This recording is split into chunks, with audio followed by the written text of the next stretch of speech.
वाहता लोचनी लोचनी वाहता लोचनी वाहता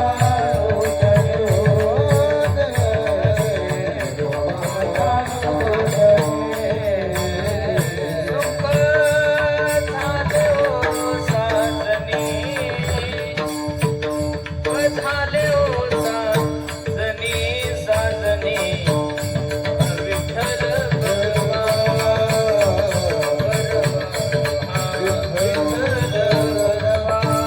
सुख झाले ओ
हेलो हेलो हेलो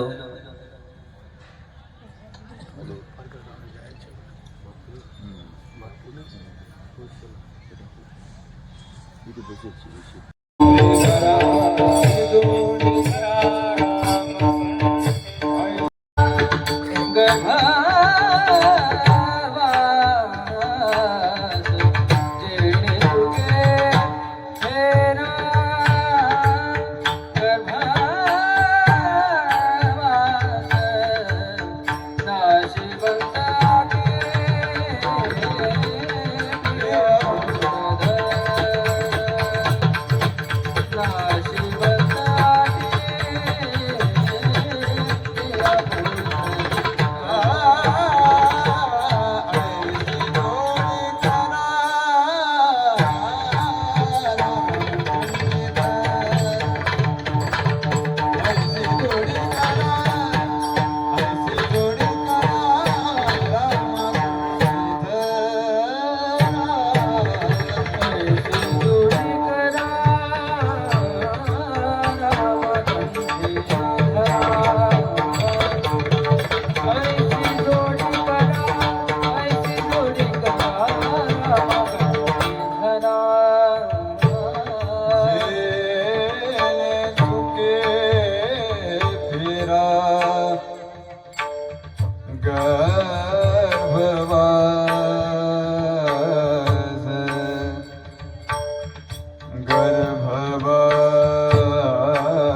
तुमच्याने माझ्या जीवनात प्राप्त झाला, या संधीचं सोनं करा. अरे काय गोड माझ्या कबीर बाबा वर्णन करतात. औट हात का मानव देह भगवान ने तुझको दिया, खाया पिया सुख से सोया, अरे नाहक जमाना खोया, खाया पिया सुख से सोया, अरे नाहक जमाना खोया, भज मन नारायण, भज मन नारायण. बसणारी मंडळी, एवढा अनमोल किमतीचा नरदे प्राप्त झालाय. कशासाठी झालाय, काय करायचं इथे येऊन सगळ्या गोष्टी विसरून गेलाय आणि अज्ञान अंधकारामध्ये मनुष्य निवास करतोय, वास करतोय. आणि अशा अज्ञान अंधकारामध्ये झोपलेल्या साधकाला तुकोबराय मार्गदर्शन करतात. तुका म्हणे लोकीचा व्यवहार, तुका म्हणे लोकीचा व्यवहार, तुका म्हणे लोकीचा व्यवहार, तुका म्हणे लोकीचा व्यवहार. नका डोळे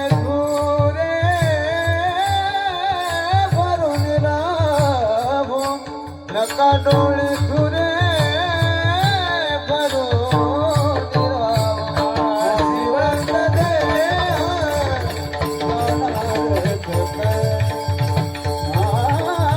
जिवंत देह जाणार सुख. नका डोळे धुरे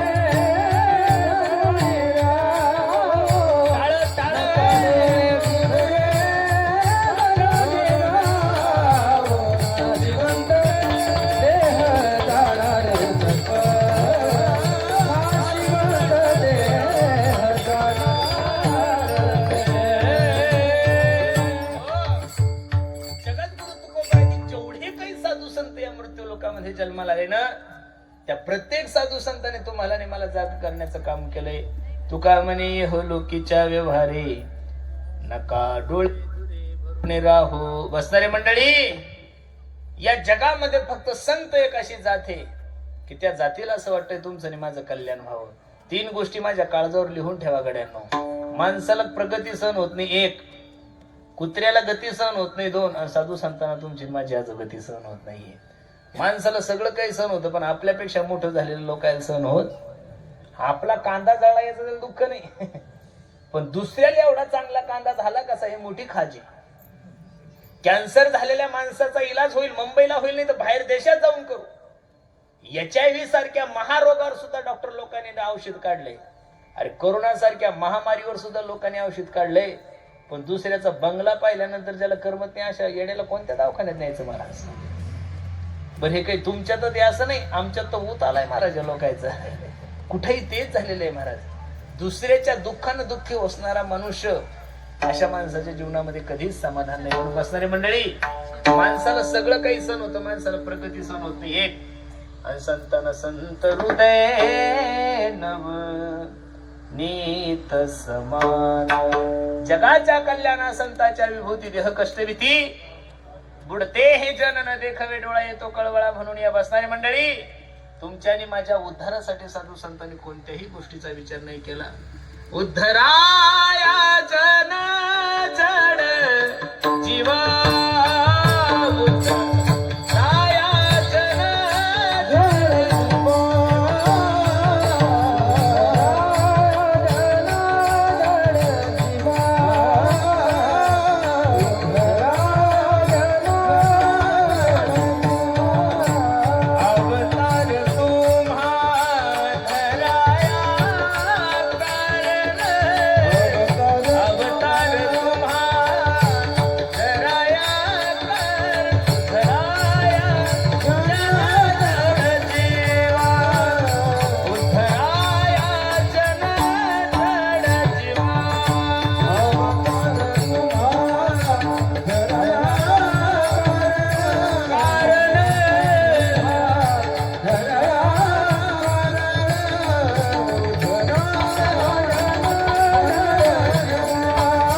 जड जीवा बसणारे मंडळी, आपल्या माय बापापेक्षा सुद्धा साधू संत आपल्यावर प्रेम करतात.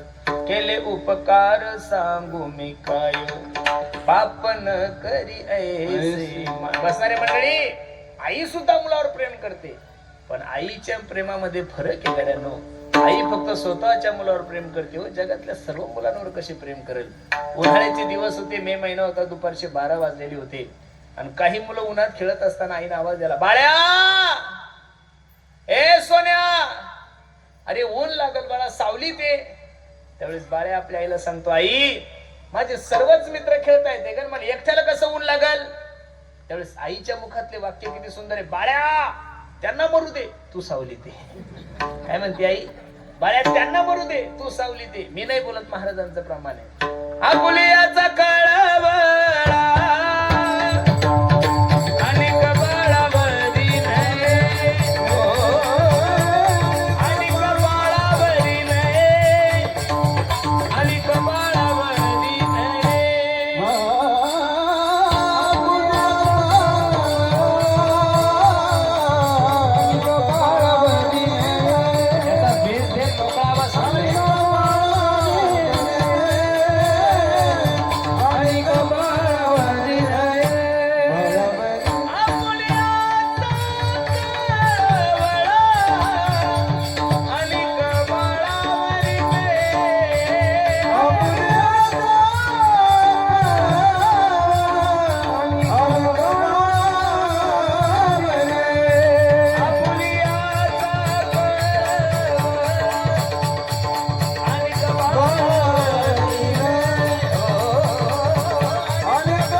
खर्च केलो. आपुलियाचा कळवळा अनेक बाळावरी नाही. आई फक्त आपल्या गर्भातल्या मुलाचं संगोपन करू शकते, त्याला प्रेम लावू शकते. पण साधूच्या बाबतीत असं नाहीये. साधूचं प्रमाण जर पाहायचं म्हणलं घ्या पसायला, किंबहुना आळंदी सुखी, काय शब्द आहे, किंबहुना पुणे जिल्हा सुखी, किंबहुना फक्त पश्चिम महाराष्ट्र सुखी, किंबहुना फक्त महाराष्ट्र सुखी नाही हो. महात्मा या शब्दाचा अर्थ शास्त्रकाराने सांगितलं, महान यश आत्मसह महात्मा. ज्याचा बोध व्यापक आहे, ज्याचे विचार व्यापक आहे, त्याला महात्मा म्हणतात. किंबहुना सर्व सुखी पूर्ण होनी तिने लोकी, भजिजो आदि पुरखे अखंडित, अवघाची संसार सुखाचा करीन, आनंदे भरीन तिन्ही लोक, जाईन गे माये. दया पण शिट्टी मारतो रे हा माई, जाईन गे माये. हो, अवघाचे संसार सुखाचा करीन. ही ताकद जर कोणामध्ये असेल तर फक्त साधू संतांमध्ये आहे. त्या साधू संतांनी तुमच्या आणि माझ्याकडे पाहिल्यानंतर साधू संतांना वाईट वाटू लागलं. लोक जन्माला येतात, विवाह होतात, मरून जातात. लोकांच्या जीवनाचा यथार्थ विचार करत नाही. भागवतातला एक श्लोक सांगतो, काल व्याल मुख ग्राश त्राशने नाश हितवे, श्रीमद भागवतम शास्त्रम कलोकिरेन भाषितम. एक मोठा अजगर आहे रे गड्यांनो. त्याच अजगराच्या मुखामध्ये आपण बसलो तर आपण कुठपर्यंत सुरक्षित आहोत, जोपर्यंत तो अजगर तोंड बंद करत नाही. ज्यावेळेस अजगर तोंड बंद करेल ना, ज्ञानोबराची ओवी प्रत्येकाला आठवल, हे काळानं काळाची तोंडी घातली लोणियाची उंडी, माशी पाख पाखरीत व हे सरे क्षण भंगुर जीवन की कलिका कल प्रात कोखिली ना केली. बसणारी मंडळी, झोपणं जरी तुमच्याने माझ्या हातात असेल तर उठवणं माझ्या देवाच्या हातात आहे. आज जेवढं सुंदर नियोजन तुम्ही सर्व ग्रामस्थ मंडळी केलंय, एवढा सुंदर मंडप आहे, बसण्यासाठी व्यवस्था आहे, गायक बोलवले, वादक बोलवले, टाळकरी बोलवले. याचं नियोजन जसं केलं तसं मायबाप घर कसं बांधायचं याचं नियोजन करतात, शेतीमध्ये कांदा कसा पेरायचा लावायचा याचं नियोजन करतात. मग इथं बसणारे जेवढे काही मायबाप आहे, माझा एक छोटासा प्रश्न आहे, तुम्ही मरणार आहे, मी मरणार आहे, याचं कधी नियोजन केलं का हो तुम्ही? हा, तुम्ही म्हणसाल महाराज मरणाचं काय नियोजन आहे? मरणाचं सुद्धा एक नियोजन आहे. श्वास श्वास पर कृष्ण भजी, वृद्धा सास न खोय, ना जाणीस श्वास की आवन होय न होय. प्रत्येक क्षणाला देवाचं चिंतन करा. बसणारी मंडळी, एक क्षण सुद्धा भगवंताच्या चिंतनाविना वाया नका घालू.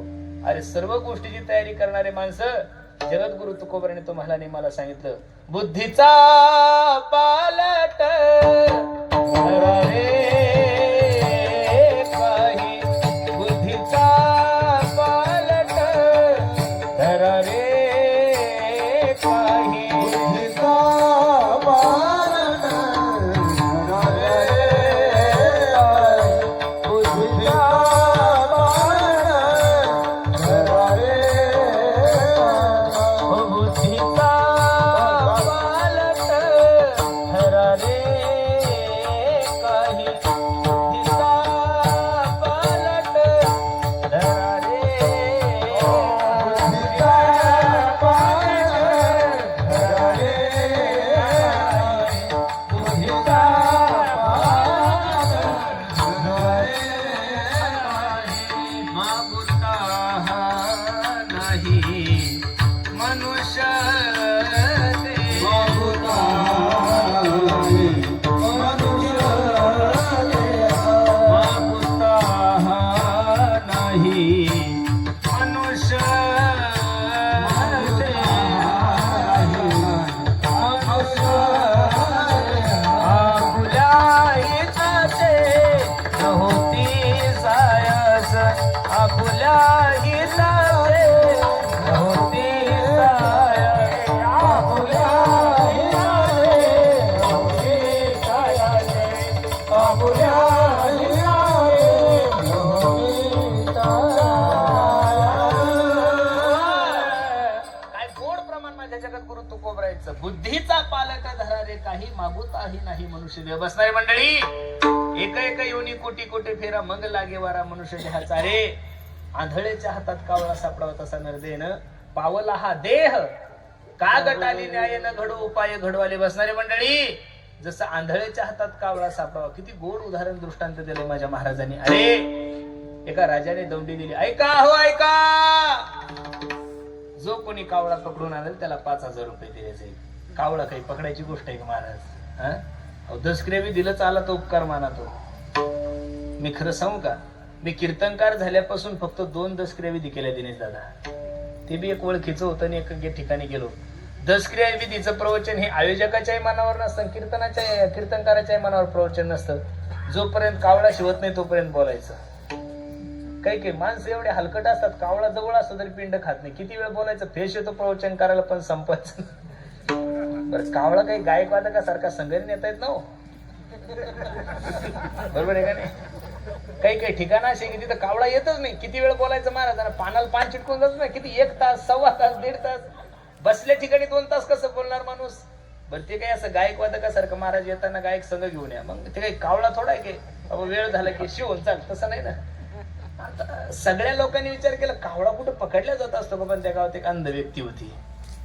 गंगेवर स्नानासाठी गेली, स्नान झालं आणि भगवंताची प्रार्थना सुरू केली. शांताकारं भुजगशयनं पद्मनाभं सुरेशं विश्वाधारं गगनसदृशं मेघवर्णं शुभांगं लक्ष्मीकान्तं कमलनयनं योगविधानगम्यं वन्दे विष्णुभवभयहरं सर्वलोकैकनाथं.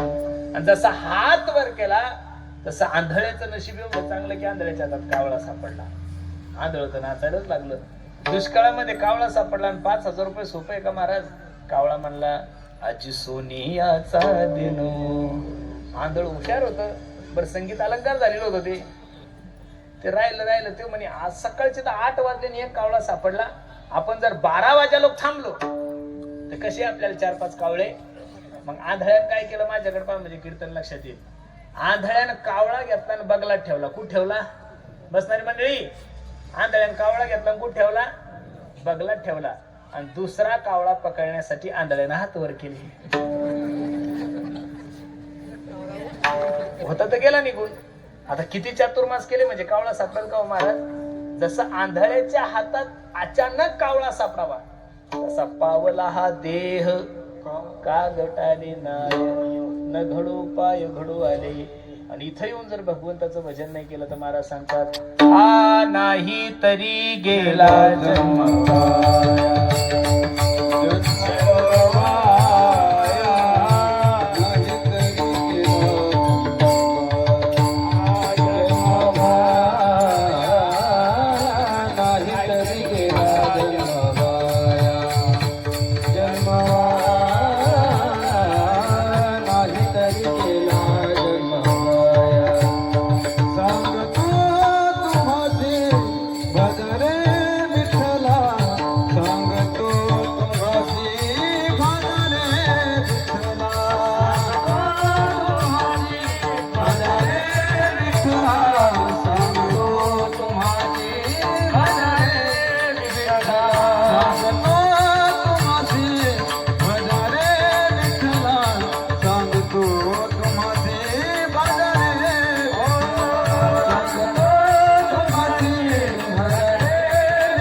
जीवन वाया जातं. बसणारे मायबाप, तुम्ही सर्व जाणकार मंडळी गाड्यानं लक्ष देऊन कीर्तन ऐका.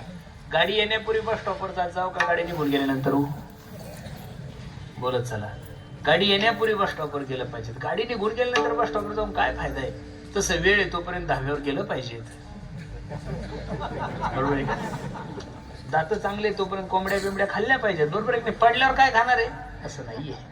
जव हे सकळ सिद्ध हात चालावया पाय तव तू आपुले स्वहित पाहे तीर्थयात्रे जाय चुकू नको. मायबाप, लिहून ठेवा गड्या एक माझं वाक्य हृदयावर. जोपर्यंत शरीर चांगले तोपर्यंत परमार्थ करून घ्या. हस्तस्य भूषणम दानम. जोपर्यंत हात चांगले तोपर्यंत दान देऊन घ्या. जोपर्यंत कान चांगले तोपर्यंत भगवंताचं भजन ऐकून घ्या.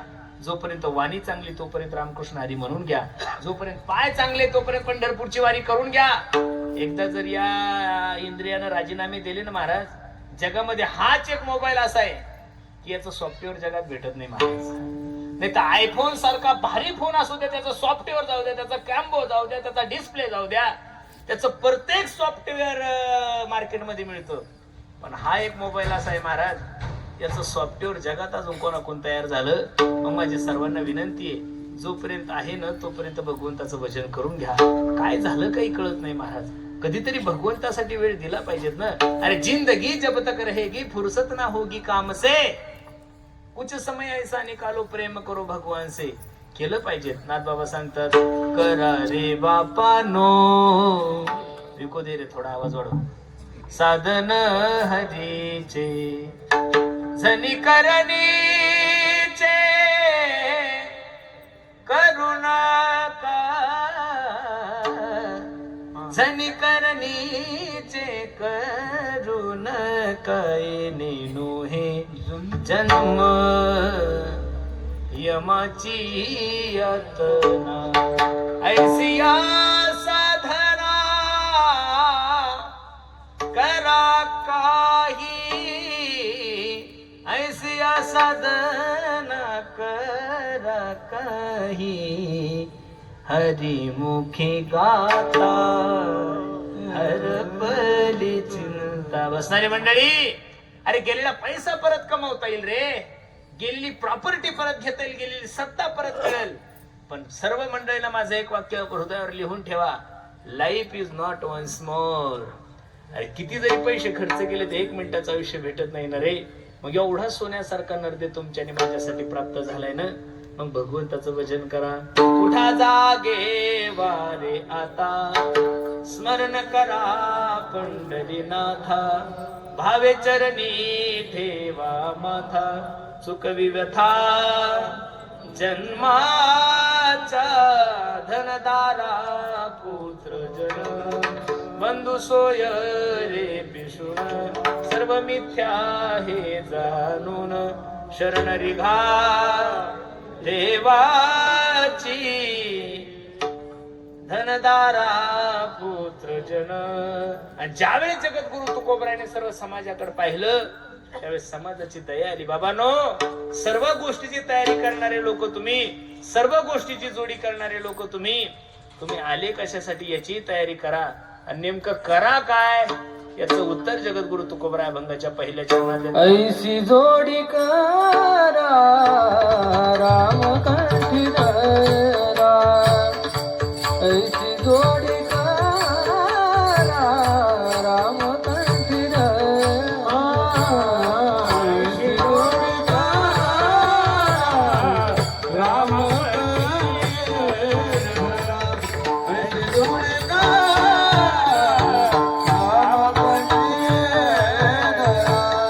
ऐसी जोडी करा राम कंठी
घेतलेल्या अभंगाच्या पहिल्या चरणामध्ये तुकोबराय सांगतात, हे बाबांनो, जीवन जगत असताना जसं घर कसं बांधण्याची तयारी करता, जोडी या शब्दाचा अर्थ तयारी, जोडी या शब्दाचा अर्थ आहे नियोजन, जोडी या शब्दाचा अर्थ आहे तत्परता. जसं घर कसं बांधायचं त्याचं नियोजन करताय, शेती कशी पिकवायची याचं नियोजन करताय, एवढं गोड नियोजन तुम्ही सर्व मंडळी केले, याचं नियोजन, याची एक जोडी आहे. तसं महाराज जीवनामध्ये आपल्याला आलो कशासाठी याचं एक नियोजन आहे ना. मग काय नियोजन येते? ऐशी जोडी करा राम कंठी धरा. तुकोबरला असंही म्हणता येत होतं ना, ऐशी जोडी करा म्हसोबा कंठी धरा.